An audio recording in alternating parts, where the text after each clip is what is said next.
12절부터 19절까지 한 절씩 교독하겠습니다.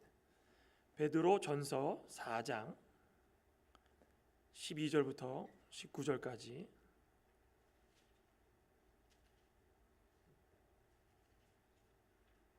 한 절씩 교독하겠습니다. 사랑하는 자들아, 너희를 연단하려고 오는 불시험을 이상한 일 당하는 것 같이 이상히 여기지 말고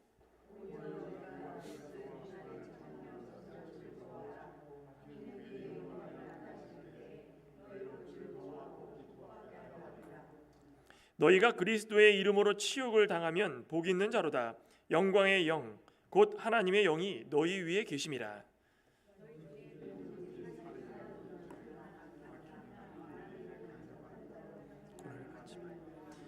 만일 그리스도인으로 고난을 받으면 부끄러워하지 말고 도리어 그 이름으로 하나님께 영광을 돌리라. 하나님의 집에서 심판을 시작할 때가 되었나니 만일 우리에게 먼저 하면 하나님의 복음을 순종하지 아니하는 자들의 그 마지막은 어떠하며 또 의인이 겨우 구원을 받으면 경건하지 아니한 자와 죄인은 어디에 서리요. 그러므로 하나님의 뜻대로 고난을 받는 자들은 또한 선을 행하는 가운데에 그 영혼을 미쁘신 창조주께 의탁할지어다. 아멘.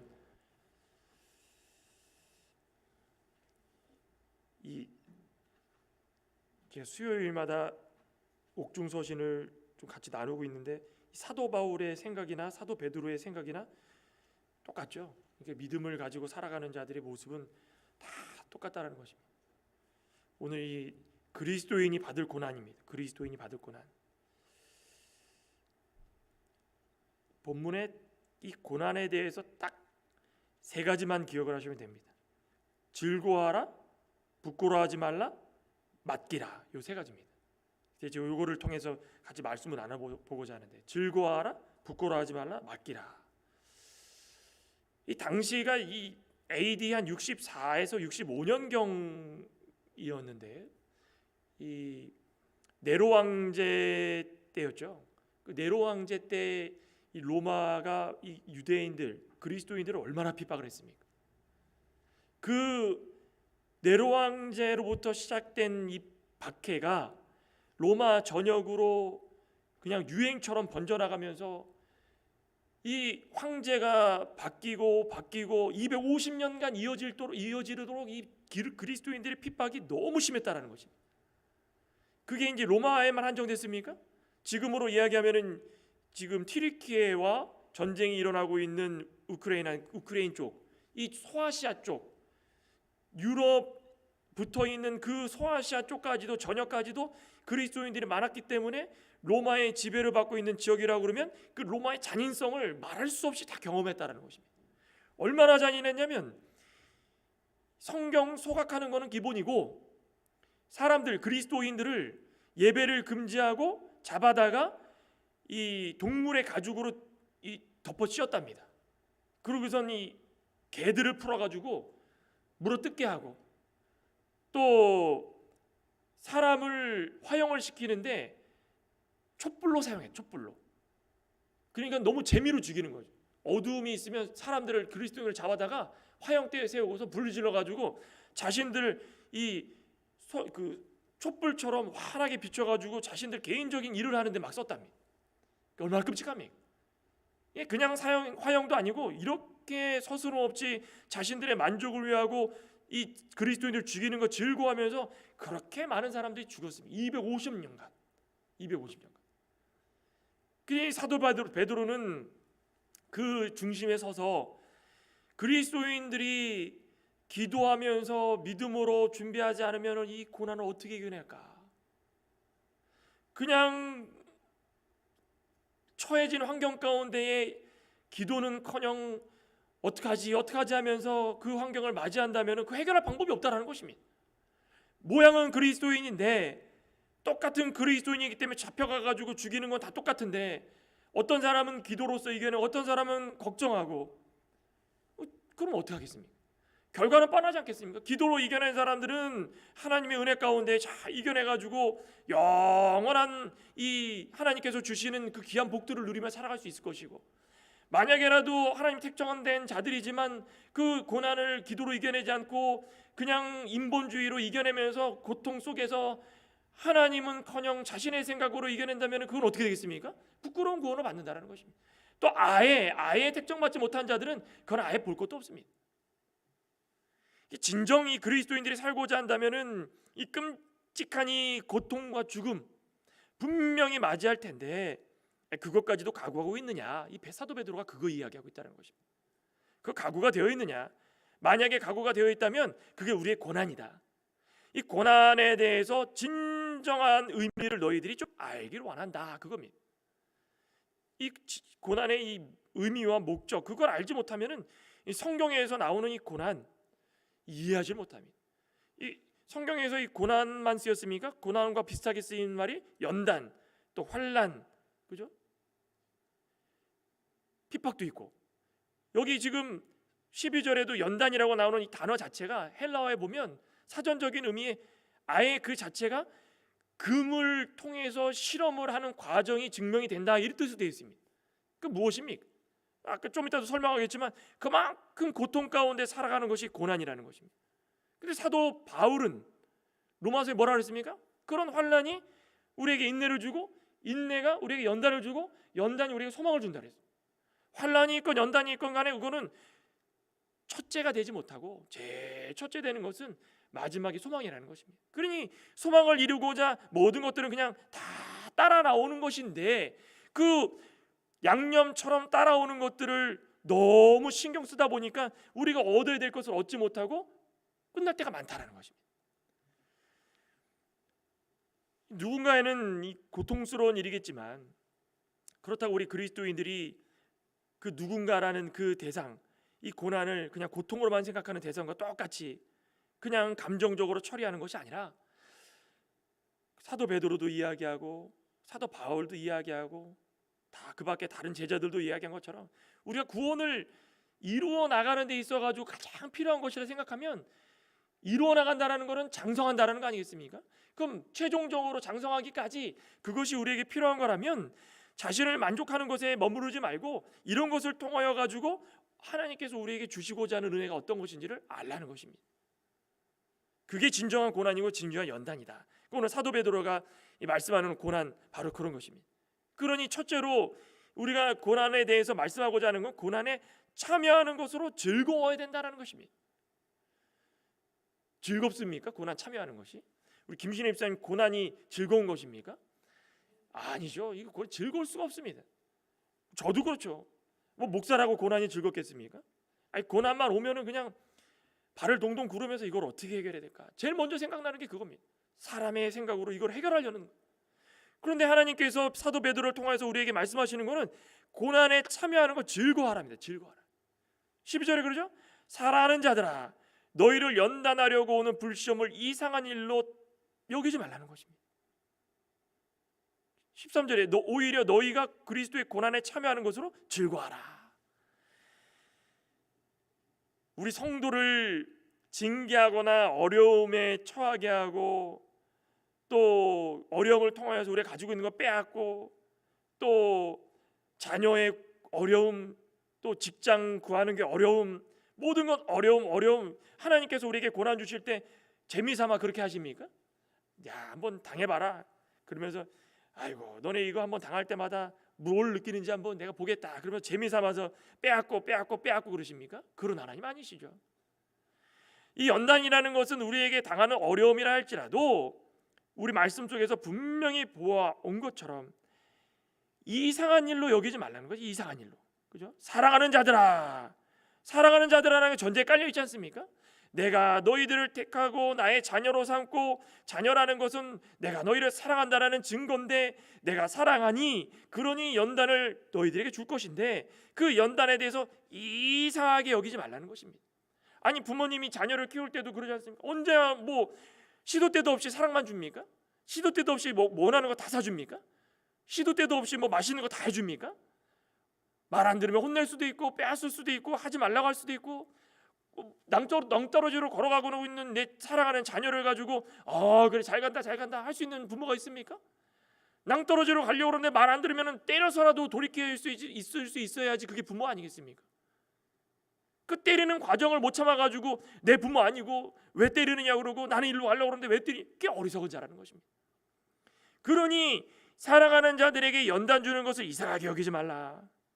그 연단이라는 말이 아까도 설명드렸듯이 헬라어 성경 그 사전에 보면은 금을 통해 가지고 실험하는 것이 바로 연단의 증거다. 금이 어떻습니까? 1200도, 약 1200도 되는 강한 열을 이 돌을 채석해 가지고 이 금줄을 잡으면은 그 채석된 것들을 다 쏟아 부어 가지고 1200도 되는 이 열로 가열해 가지고 녹이고 또 갈고 이거를 여러 단계를 거쳐 가지고 수십 번, 수백 번, 수천 번 계속 과정을 거치면은 조그마한 금 가루들이 막 나옵니다. 그럼 그거를 모아 가지고 그 금 조각들을 하나로 해 가지고 금이 나오기 시작합니다. 또 그걸로 끝입니까? 또 열을 가해 가지고 녹여 가지고 또 과정이 또 있지 않습니까? 우리가 성도라고 한다면은 순수한 믿음을 얻기 위해서는 시시때때로 수백 번, 수천 번 하나님께서 불로 시험하는 것과 같다라는 것입니다. 그러니 그 이상이 여길 필요 없다는 것입니다.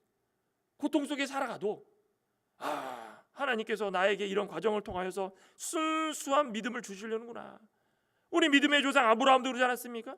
자신의 것을 다 포기하고 고향 땅 버리고 다 갔는데 가가지고 좋은 일만 있었습니까? 하란에서 75세 때 가나안 땅으로 왔지만은 오자마자 가나안 땅부터 시작해서 고통 시작했습니다.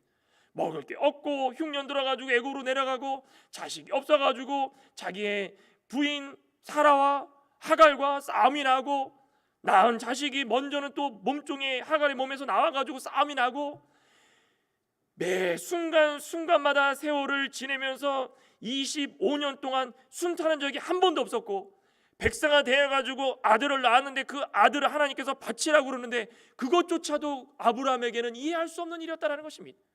그런데 아브라함이 그런 일을 겪으면서 하나님 저는 못하겠습니다 라고 포기했습니까?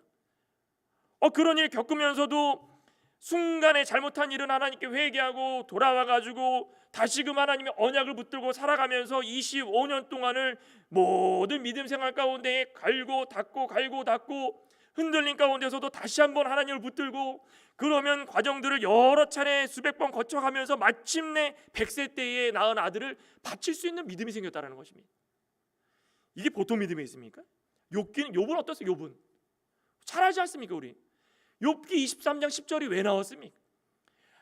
하나님께서 욥은 너무 당대에 부자하고 잘 살았던 자지만 순간적으로 마귀에게 허용을 하셔가지고 미워한 게 절대 아니라는 것입니다. 이게 연단이라는 연단. 하나님께서 미워서 주시는 것이 아니라 잠깐 허용. 그걸 신학적 용어로 작정적 허용이라고 합니다.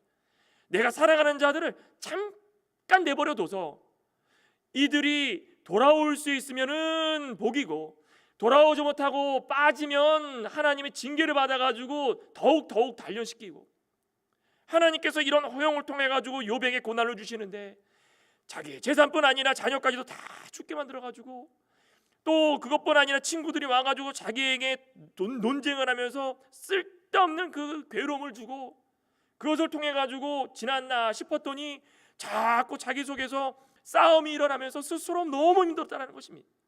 그 결과가 어떻게 됐습니까? 하나님께서 나를 단련하신 후에 정금과 같이 나올 것이다. 정금이라는 건 바로 이 연단이라는 뜻입니다. 하나님이 나를 단련하신다라는 것은 단련 1200도 되는 이 불 가운데 불구덩이 가운데에 금이 섞여 있는 돌들을 다 부셔가지고 넣어가지고 끓이고 부시고 끓이고 부시고 끓이고 부셔가지고 불순물들을 다 제거해가지고 마침내 요만큼이라도 순수한 금을 얻을 수 있다면 그것으로 만족한다는 그게 정금. 그게 정금이라는 것입니다. 저희 믿음이 얼마나 대단합니까? 뭐 10년 20년을 믿었건 간에 아브라함만큼 믿음이 대단하신 분 계십니까? 욥처럼 믿음이 대단하신 분 계십니까? 만약에라도 자녀가 잘 커가지고 장성해가지고 이제 장가가고 시집가려고 그러는데 갑자기 이상이 생겨가지고 병원에 입원해가지고 오늘 내일 한다 그러면 이 욥처럼 이렇게 고백을 하실 분이 몇 분 계시겠습니까? 부모님들도 마찬가지입니다. 아니 부모님이 잘 살고 계셨는데 갑자기 돌아가시면은 그 보면서 나는 연단을 받는 것이니까 우리 부모님이 돌아가셔도 나는 하나님 붙들고 살겠습니다. 이렇게 고백하는 사람 몇 분 계시겠습니까? 당장 내 눈앞에 그런 일들이 벌어지면 고난은 무슨 고난입니까? 연단은 무슨 연단입니까? 정금은 무슨 정금입니까? 나에게 왜 이런 일을 주셨는지 하나님을 원망하고 그런 과정들 다 잊어버리고 하나님 붙들면서 지금까지 지켜왔던 믿음을 버리는 그런 사람들이 너무 많다라는 것입니다. 너무 많다라는 것입니다. 그런데 하나님은 사도 베드로를 통해 가지고 좀 즐거워하라, 고난에 참여하는 것을 즐거워하라, 즐거워해야 되는 이유가 있습니다. 13절에 뭐라 그럽니까? 오히려 너희가 그리스도의 고난에 참여하는 것을 즐거워하라. 이는 그의 영광을 나타나실 때에 너희로 즐거워하고 기뻐하게 하려 하심이라. 첫째가 무엇입니까? 왜 즐거워야 됩니까? 그리스도의 고난에 참여하는 것 같이 뭐에 참여한다 그랬습니까? 하나님의 영광에 참여하게 될 것이기 때문에. 우리가 고난을 받으면은 그것으로 끝나는 것이 아니라 고난을 통해서 잠깐 끝나서 욥처럼 그 이후에는 더 많은 복을 주시겠지, 그거 기대하는 것이 아니라 마침내 하나님의 영광 가운데 우리가 참여할 수 있게 되기 때문에 우리는 고난을 즐거워하고 기뻐해야 되는 것입니다. 로마서 8장 17절에 그러죠. 자녀이면 또한 상속자고 하나님의 상속자요 그리스도와 함께 한 상속자니 우리가 그와 함께 영광을 받기 위하여 무엇도 받습니까? 고난도 받는다라는 것입니다. 공짜만 얻으려고, 영광만 얻으려고 그런 거 없습니다. 우리는 하나님의 상속자라면 매도 맞고 하나님께서 가지 말라는 길을 가를 때는 하나님의 징계도 받고 빼앗김도 받아보고 싫은 소리도 들어보고 그것을 통해 가지고 하나님이 진정 원하시는 길이 무엇인지를 안다면 하나님께 영광 돌리고 하나님의 영광을 우리가 받는 그런 귀한 하나님의 자녀가 될 수 있다는 거예요. 그게 고난의 길이라는 거예요. 고난의 길. 둘째는 왜 즐거워하라 했습니까?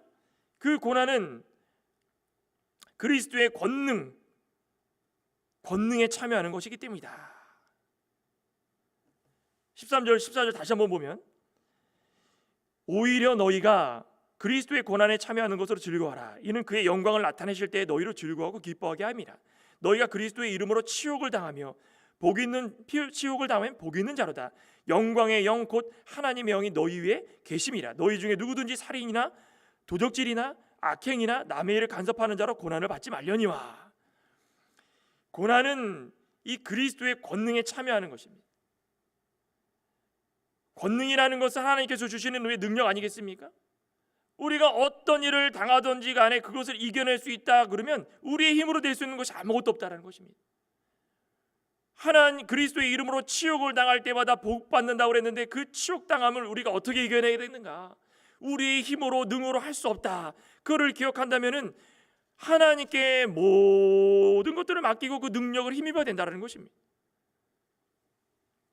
빌립보서 3장 10절에 보면 내가 그리스도와 그 부활의 권능과 그 고난의 참여함을 알고자 하여 그의 죽으심을 본받아 어떻게 해서든지 죽은 자 가운데서 부활에 이르려 하노니. 뭐라 그랬습니까? 그리스도와 부활의 권능은 완전한 하나님의 능력입니다. 영어로는 almighty power입니다.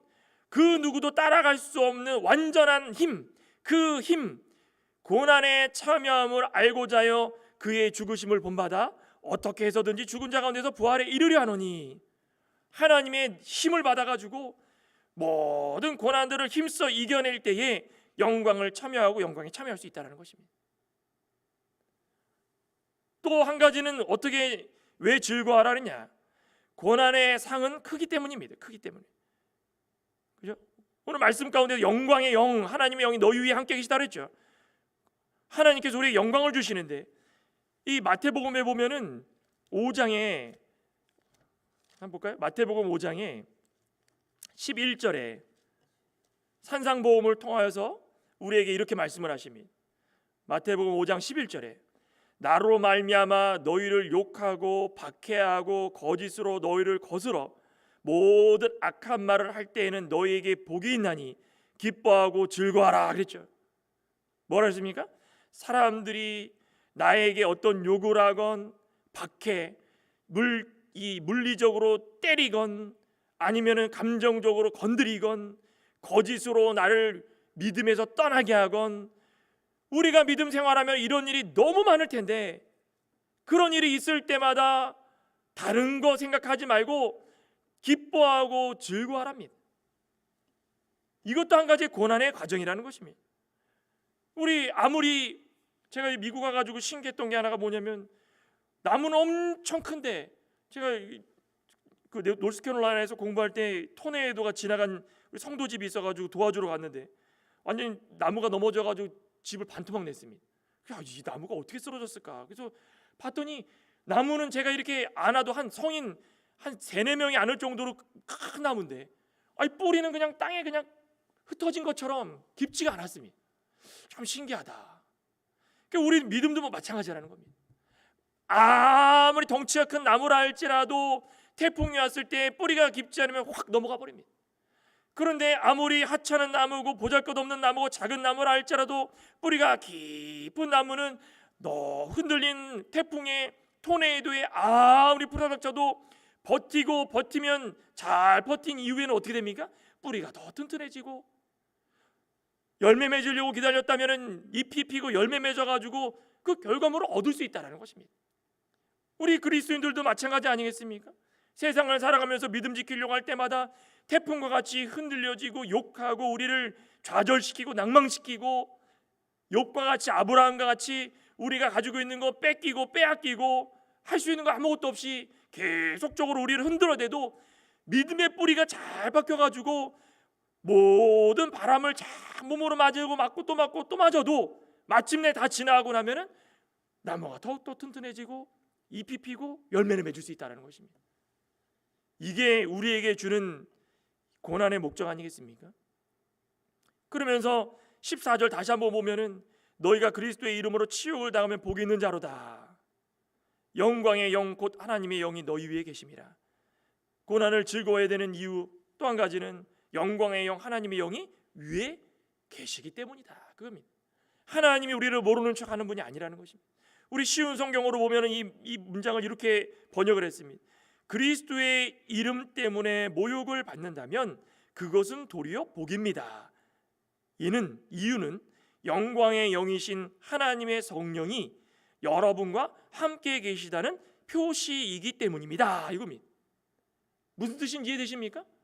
우리를 막 흔들어대고 넘어뜨리려고, 믿음에서 벗어나게 하려고 모든 모욕과 치욕과 수치를 우리에게 준다 할지라도 우리가 그것을 잘 견디고 버티는 그런 믿음을 가지고 있으면 오히려 복인데, 그것을 이겨낼 수 있는 그 이유는 성령께서 우리에게 모든 것을 허락하여 주셨고 함께 계시고, 또 우리가 그렇게 고난을 당한다라는 것은 성령이 우리와 함께 계시다는 표시이기 때문이다. 만약에라도 그런 고난이 없으면 어떻습니까? 부모님이 자녀를 키울 때 아까도 말씀드렸듯이 이것저것 다 간섭하면서 키워야지 내버려두고 난 모르겠다 그러면 그 부모님입니까? 하나님도 우리를 자녀로 삼아주셔가지고 시도 때도 없이 분초를 다투면서 살아가는 이때에도 한순간도 주무시지도 않고 졸지도 아니하시고 우리의 모든 일거수일투족을 바라보시면서 생과 사를 인도해 주시는데, 그럴 때마다 우리가 힘들고 어려운다고 하나님 안 계시구나 부인하겠습니까? 아니라는 것입니다. 우리가 힘든 일을 겪으면 그것이 오히려 하나님께서 우리와 함께 계시는 표시이구나. 그게 고난을 즐거워해야 되는 그런 이유입니다. 무슨 뜻인지 이해되시죠? 고난에 참여하는 것을 우리는 장차 영광에 참여하는 것이기 때문에 즐거워야 되고, 고난을 통하여서 하나님의 권능, 그리스도의 권능 우리를 알게 될 것이고, 그것에 힘을 얻어서 우리 살아가게 되니까 즐거워야 될 것이고, 또 고난을 통하여서 상이 크기 때문에 우리가 무슨 일을 당하던 간에 하나님께서 준비해 두신 영광의 상, 그것이 크기 때문에 우리는 기뻐해야 될 것이고 즐거워야 될 것이고, 또 영광의 영이 하나님께서 우리와 위에 함께 계시다, 성령이 우리와 함께 계시다, 고난을 당하는 것은 그것은 그 성령이 함께 계시다는 표시이기 때문에 즐거워하라는 것입니다. 또 사도 베드로가 이야기하는 이 고난에 대해서 두 번째로 볼 수 있는 것은 고난을 받으면 부끄러워하지 말라는 것입니다. 15절 다시 한번 볼까요? 너희 중에 누구든지 살인이나 도적질이나 악행이나 남의 일을 간섭하는 자로 고난을 받지 말려니와, 만일 그리스도인으로 고난을 받으면 부끄러워하지 말고 도리어 그 이름으로 하나님께 영광을 돌리라. 우리 서두에도 말씀드렸듯이 이 고난도 자신의 만족을 위한 고난이 있습니다. 그렇죠? 자기가 선택한 고난이 있다는 것입니다. 자기가 대학을 가려고 하거나 직장을 가려고 하거나 또 뭔가를 얻으려고 할 때마다 그 과정을 거쳐야 되는데 그것까지도 하나님 왜 저한테 이런 고난을 주셨습니까? 할 수 있겠습니까? 그거 아니라는 것입니다. 그러니까 엉뚱하게 기도할 때마다 오히려 하나님이 주시는 고난은 기도 안 하고 자기가 선택해가지고 얻은 고난이 힘든데 그것을 하나님을 원망하며 기도할 때가 많다는 그거 아니라는 것입니다.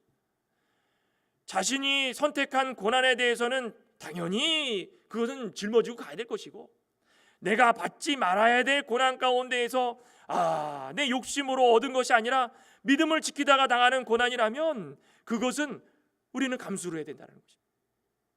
우리 보면은 살인이나 도적질이나 악행이나 남의 일에 간섭하는 행위 그거 어떻습니까? 하나님이 주시는 고난입니까? 일반적으로 사회에서 일어나는 이 범죄들 아니겠습니까?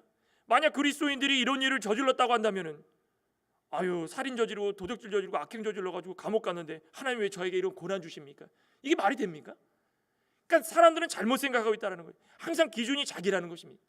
내가 스스로 선택해 가지고 당하는 고난도 하나님이 주시는 고난이기 때문에 하나님을 원망하고 하나님이 주시는 고난도 하나님 주시는 것 때문에 하나님을 원망하고 그리스도인들이 이런 일을 당해 가지고 사회적으로 지탄받는 일이 얼마나 많이 있습니까?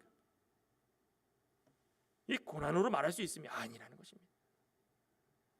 이거는 부끄러운 일입니다. 부끄러운 일. 이거는 우리가 부끄러워야 될 일입니다. 또 하나님의 영광을 가리우는 일입니다. 또 넓게는 이 교회의 모든 사역들, 또 좁게는 개인의 믿음 하나하나까지 다 욕을 먹게 하고 손해를 끼치게 되는 일이라는 것입니다.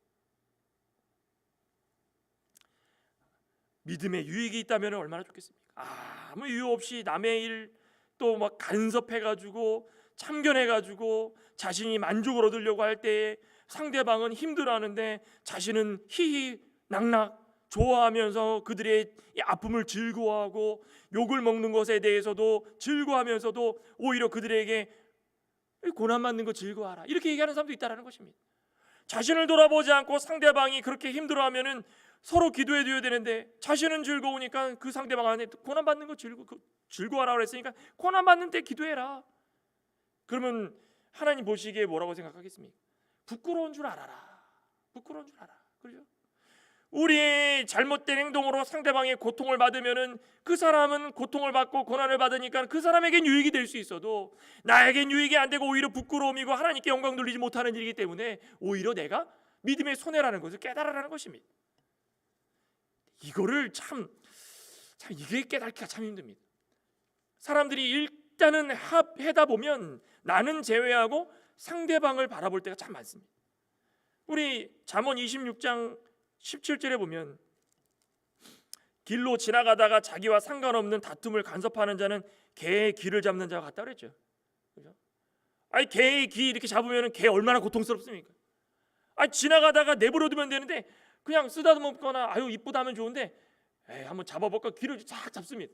그럼 걔는 깨갱깨갱 하는 겁니다. 걔는 얼마나 고통스럽습니까? 우리 믿음의 세계에서도 함께 예뻐해주고 사랑해주고 믿음으로 힘써가고 오른손 왼손 하나하나 걸어가면서 장단 맞춰가지고 하나씩 걸어나가면 얼마나 기쁘겠습니까? 자기의 마음에 안 든다고 그냥 가만히 있다가 그냥 귀 잡듯이 쫙 끌어올리면 상대방은 너무 고통스럽다는 것입니다. 그럼 상대방은 고난이고 고통인데 그것을 바라보는 사람은 어떻습니까? 너무 좋아, 너무 재밌습니다. 가만히 있던 개가 그냥 깨갱깨갱 하는 게 너무 즐겁습니다. 이렇게 되면 그 사람은 부끄러운 모습이고 상대방은 오히려 그런 고난을 당할 때마다 그것이 오히려 믿음 지키기 좋은 과정이 될 수 있다는 것입니다. 그러니까 고난을 받으면은 좀 곰곰이 생각해봐야 될 것 같습니다. 곰곰이. 만약에라도 귀 이렇게 탁 잡았다가 걔가 화가 나가지고 물어버리면은 어떻게 됩니까? 잘못은 나에게 있는데 이 물었다고 또 싸웁니다. 그죠? 그러니까 싸움의 원인이 뭐고 왜 이렇게 됐고 그것을 안다면은 끝이 있을 텐데 이건 끝없는 싸움이 되는 것입니다. 나도 그렇고 상대방도 그렇고 상대방은 고난이고 하나님의 영광을 드러내는 일이고 성령이 나에게 있다라는 표시다 생각하면 그거 꾹 참고 기다리고 웃으면서 넘어갈 수 있는 일이고 귀 짝짝어 대겼다가 몰리면 내가 잘못해가지고 이런 아픔을 당하고 고통을 당하는구나. 그럼 내가 회개해야 되겠다. 이게 얼마나 좋은 일입니까? 이렇게 믿음 잘 지킨다면 서로가 좋지 않겠습니까? 그런데 고난 받으면은 부끄러움과 부끄럽지 않은 것을 구분해야 되는데, 우리 16절 봤더니 만일 그리스도인으로 고난을 받으면 부끄러워하지 말고 도리어 그 이름을 하나님께 영광을 돌리라. 사도 베드로가 명쾌하게 이야기를 하죠. 그리스도인으로 고난을 받으면 부끄러워하지 말라. 쉽게 말하면 무엇입니까? 그리스도인으로 살아가는 사람들은 고난을 받았다면 부끄러워할 필요가 아무것도 없습니다. 다른 말로 이야기하면 또 뭡니까? 그리스도인이라고 한다면 예수님과 그가 전하는 복음을 따라 살아갈 때에 힘들고 어려운 일이 있더라도 그것은 부끄러운 일이 아닙니다. 이겁니다. 복음 전하다가 어려운 일 당하면 그 부끄러운 일입니까? 그 예수님은 얼마나 부끄러우셨을까? 그죠? 예수님은 30년 공생의 기간 동안에 복음 전하시다가 부끄러운 일들을 얼마나 많이 당하셨습니까? 그럼 얼마나 창피하고 얼마나 부끄럽습니까? 그런데 우리는 그렇게 생각합니까? 아닙니다. 예수님은 그렇게 안 하셨습니다. 오히려 고난당하는 것을 즐거움으로 여겨라. 산상보훈을 통해서 그렇게 말씀하신 예수님을 바라볼 때마다 우리도 부끄러워할 것이 전혀 없다라는 것입니다. 사도 바울과 실라가 빌립보에 가가지고 빌립보 가는 과정도 얼마나 힘들었습니까? 빌립보 갈 때도 얼마나 고난에 연속했습니까? 아시아에서 전도할 때마다 유대인들이 쫓아와가지고 잡아 죽이려고 그러고, 하나님의 이 성령의 감동을 받아가지고 환상을 통하여서 마게도냐로 가라. 그래서 빌립보로 가지 않았습니까? 빌립보로 갔으면은 생각이 어떻습니까? 하나님이 가라고 했으니까 탄탄대로 그냥 꽃길만 걷겠지. 그럼 복음만 전하면 되겠다. 그랬습니까? 아니, 어느 날 신라하고 기도하러 가는 중에 귀신 들린 여종이 그냥 쫓아다니면서 자꾸 마음을 괴롭게 합니다. 그래서 사도 바울이 뭐라 그랬습니까? 그냥 그 귀신 쫓아냈습니다. 아니, 그냥 귀신이 들린 여종을 예수님의 이름으로 쫓아냈더니 그 다음엔 좋은 일이 있었습니까? 아니, 귀신 여종 쫓아냈으면 귀신 다 쫓아내면 좋은 거 아니겠습니까? 그런데 갑자기 사람들이 주인부터 시작해가지고 주인이 자기가 이제 돈벌이가 사라졌으니까 선동질하면서 이상한 사람이 와가지고 그리스도라는 이름을 가지고 복음을 전한답시고 우리의 돈벌이를 다 끊게 만들고 여보시오 하면서 상관들을 불러다가 이 사람의 옷들을 찢고 때리고, 그것으로 끝난 것이 아니라 옥에 끌고 가가지고 차고에 채우고 그 습기가 가득한 감옥에 있고 고난의 연속이라는 것입니다. 그래서 사도 바울과 신라가 부끄러워했습니까? 아이고, 고개도 못 들겠다. 내가 율법 얼마나 많이 알고 있는 학자인데, 내가 누군데 나를 이렇게 대우를 하는데, 나 로마 시민권자인데. 로마 시민권의 로자도 꺼내지도 않았습니다. 다 부끄러움을 당하면서까지도 부끄러워하지 않고 감옥에 갇혀서 어떻게 했습니까? 하나님을 찬양했다라는 것입니다. 만약에라도 부끄러워했다면 그 찬양이 나오겠습니까? 한치의 부끄러움도 없이 옥에서 기뻐하면서 기도하면서 찬양을 하니까 그 결과가 어떻게 했습니까? 옥문이 열리고 간수와 가족이 구원을 받고, 또 사도 바울과 신라가 하나님의 뜻에 따라서 다른 지역으로 또 옮길 수 있었고, 고난이라는 것은 바로 이런 것이라는 것입니다. 하나님께서 주시는 고난은 우리에게는 부끄러움이 아니라는 것입니다. 저와 여러분들은 만약에라도 고난을 당하고 계시다, 우리는 알지 못하지만 하나님께서 다 보고 계십니다. 부끄러워하지 않기를 소망합니다. 난 못하겠다. 얼마나 수십 번, 수백 번, 수만 번 그런 고난에 대응하는 우리의 태도가 얼마나 부끄럽습니까? 사도 베드로는 동물의 가죽을 씌워가지고 개에게 찢기더라도 그 고난은 즐거워해라. 로마 병정들이 어두워가지고 그리스도인들을 잡아다가 촛불로 쓰려고 화형대에 올려서 불을 지펴도 그거 즐거워해라. 우리에게 그런 고난이 있습니까? 하나님께서는 분명히 말씀하십니다. 고난이라는 것은 부끄러운 것이 아니다. 오히려 우리에게 영광이다. 그러면서 마지막으로 고난을 받는 자들은 영혼을 창조주께 의탁하라는 것입니다. 마치 스데반처럼 돌을 맞아서 마침내 죽기 일보 직전에 하늘을 바라보고 우편에 계신 예수 그리스도를 통하여서 와, 바로 이분이시구나. 내가 이렇기 때문에 이 고통을 당해도 이것이 즐거움이었구나.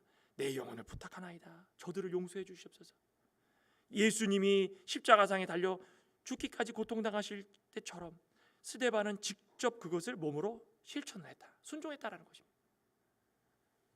그리스도인들이 어떤 고난 중에 부끄러워하지 말고 영광을 돌려야 되는 그 이유가 17절부터 19절에 결론적으로 딱 한마디 하십니다. 무엇입니까? 심판이 기다리고 있기 때문이다. 심판이 없다면 우리는 신경 안 써도 됩니다. 우리 17절에 보면 하나님의 집에서 심판을 시작할 때가 되었나니 만일 우리에게 먼저 하면 하나님의 복음을 순종하지 아니하는 자들이 마지막은 얼만큼 부끄럽겠느냐. 의인이 겨우 구원을 받으면 경건하지 아니한 자는 죄는 어디에 서르겠느냐. 그러므로 하나님의 뜻대로 고난을 받는 자들은 선을 행하는 가운데 영혼을 미쁘신 창조주께 의탁할지어다. 맡기라고 하면 맡기라. 고난을 당하고 힘들어도 어려워도 하나님께 맡기라는 것입니다. 만약에 하나님께서 택한 자가 믿음 지키지 않고 부끄러워하면 믿지 않는 자들은 어떻게 되겠느냐. 만약에라도 너희들이 구원을 받았으면 정말 부끄러운 구원 가운데 앉는다 생각한다면 경건치 아니한 자들 죄인들은 어떻게 되겠느냐. 그 정도를 보라는 것입니다. 여기 지금 17절 하나님의 집은 이 지상의 교회를 가리킵니다. 그리스도인들이 세상에서 믿음을 지키면서 핍박당하고 고난을 만날 때마다 하나님의 심판이 기다리고 있는데 그 심판은 무엇입니까? 마지막 때의 심판보다도 살아가면서 겪는 그 고난과 고통, 믿음 지키지 않으면 하나님의 혹독한 시련, 그 모든 것들을 고난이다 이렇게 이야기를 했습니다.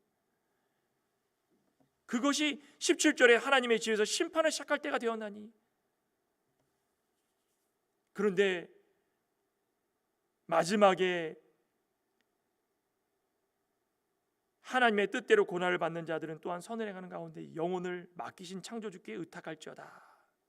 마지막 때가 되면은 모든 것을 아시고 영혼을 다 하나님이 붙잡아 주신 그 모든 대로 모습대로 지옥 형벌이 기다리고 있는데 지상에서 살 때에 겪었던 그 고난에 몇천 배, 몇만 배 그 말할 수 없을 만큼 더 큰 그 심판을 통한 고통이 기다리고 있다는 것이 그것이 지옥 형벌이에요. 지옥 형벌. 어떤 분이 이 죽기 일보 직전에 숨이 까딱까딱할 때 지옥을 경험한 거를 간증으로 막 올리셔야 돼. 그게 뭐 진짜인지 가짜인지 모르겠습니다. 그러면서 며칠 후에 세상을 떠나셨다 그러는데 그때 고통스럽게 외치고 있는 자신들 주변의 지인들의 모습이 고스란히 그냥 영화처럼 스쳐갔답니다. 어떻게 하고 있느냐? 완전히 불구덩이에서 그냥 소리를 지르면서 나 죽겠다고 발악을 하는 모습들이 머릿속으로 싹 막 지나가는데 너무 무서웠다. 우리 실제적으로 지옥 형벌이 일어나면은 어떨까요? 꺼지지 않는 불 가운데서 나중에 요한계시록 한번 보십시오. 꺼지지 않는 불 가운데서 죽고 싶어도 죽지 않고 영원히 고통을 당하면서 물 한 방울 먹지 못하는 상태에서 그렇게 마지막을 보내는데 그것이 지옥 형벌이라는 것입니다. 그러니 하나님께서 하나님의 집, 이 교회에서 믿음을 지키며 살아나갈 때마다 믿음 지키지 못해서 심판당하는 것은 맛보기 당장 정신 차리라고 하나님께서 우리에게 주시는 것이기 때문에 우리가 그것을 안다면 먼저는 복음을 순종하는 일에 최선을 다하고 그리고 하나님께 맡길 때에 하나님이 책임져 주신다는 것입니다. 하나님의 뜻에 따라서 고난받는 그리스도인을 하나님이 영원 다 책임져 주시지 내버려 두시겠습니까? 힘들고 고통당할 때마다 하나님 저 책임져 주십시오. 그럴 때마다 하나님께서 다 길을 인도해 주십니다. 우리 사도 바울도 고린도전서 10장에 보면은 분명히 고난에 대해서 말씀하시죠. 10장 13절에 사람이 감당할 시험 밖에는 너희가 당한 것이 없나니 오직 하나님은 미쁘사 너희가 감당치 못할 시험 당함을 허락하지 아니하시고 시험 당하실 즈음에 또한 피할 길을 내사 너희로 능히 감당하게 하시느니라. 하나님은 이 심판에 대해서 너희들을 괴롭히려고 너희들이 어떻게 보나 그거 재미삼아 하시는 분이 아니라는 것입니다. 하나님은 우리에게 시험을 주시고 심판을 어떻게 주시느냐? 하나님은 욕심으로 우리가 행하고 믿음 지키지 않는 자들에게 피할 길을 주시면서 깨달으라고 고난을 길을 걷게 하시고 감당할 수 있을 만큼 시험 당하는 걸 허락해 주신다는 것입니다. 이 시험도 하나님 믿지 않고 의탁하지 않고 맡기지 않았기 때문에 당하는 시험 아니겠습니까? 의탁하다라는 건 무슨 뜻입니까? 돈을 은행에 예금하다라는 뜻입니다. 돈 예금하려면은 만약에 뭐 10만 불 예금했다. 그럼 믿지 못하는 은행이, 신용이 떨어진 은행에 10만 불, 20만 불, 30만 불 막 맡길 수 있습니까? 30만 불 맡기려고 그러는데 이 은행의 신용 등급이 떨어져 가지고 요번에 미국에 막 파산한 은행처럼 돈을 내 전 재산 30만 불을 맡겨놨는데 불안해 가지고 못 삽니다. 그럼 가서 빼오겠죠. 그럼 어디다 맡깁니까? 신용 등급이 높고 믿을 만한 은행에 맡기는 것입니다. 그러면 안심이 됩니다. 막 이자도 붙고 좋다. 하나님은 우리의 모든 것을 보시고 아시고 보증해 주시고 신용은 뭐 말할 것도 없지 않습니까? 우리를 창조해 주신 분이시기 때문에 100% 우리를 믿을 수 있는 분이십니다. 우리는 맡겨야 되는 것이 맡겨. 하나님께 맡길 때에 우리는 고난도 연단 이겨낼 수 있다는 것입니다. 그것이 사도 베드로가 오늘 말씀을 통해서 우리에게 보여주고 있다는 것입니다. 고난은 즐거워야 되는 것입니까? 슬퍼야 되는 것입니까? 한번 일주일간 지내시면서 기도하며 이 사도 베드로의 모습 또 하신 말씀을 다시 한번 기억하시고 우리에겐 고난은 어떤 것인가 깊이 생각해 볼 수 있는 시간 되시기를 간절히 소망합니다. 기도하시겠습니다. 하나님 감사합니다. 우리에게 다가오는 고난 즐거워하고 하나님께 맡길 수 있는 우리의 믿음이 되길 소망합니다. 왜 우리가 자꾸 이 고난에 대해 부끄러워하겠습니까? 상대방과 똑같이 또 우리에게 주어지는 그 고난의 과정이 우리로 인하여서 나로 인하여서 당하는 고난임에도 불구하고 깨닫지 못하여서 서로 물고 뜯고 상대방에게 서로 상처를 주며 그것이 우리가 당해야 될 고난이다라고 거짓 고난을 겪으며 살아갈 때 얼마나 많습니까? 그렇지만 우리는 믿음을 지키다가 당하는 고난, 하나님 말씀 순종하려고 다 당하는 고난, 이것이야말로 아브라함과 같이 또 욥과 같이 하나님께서 우리의 믿음을 자라나게 해주시려고 주시는 고난인 줄 알고 절대 부끄러워하지 말고 즐거워하고 하나님께 맡길 수 있는 우리의 믿음이 되게 하여 주시옵소서. 예수님의 이름으로 기도드리옵나이다. 아멘.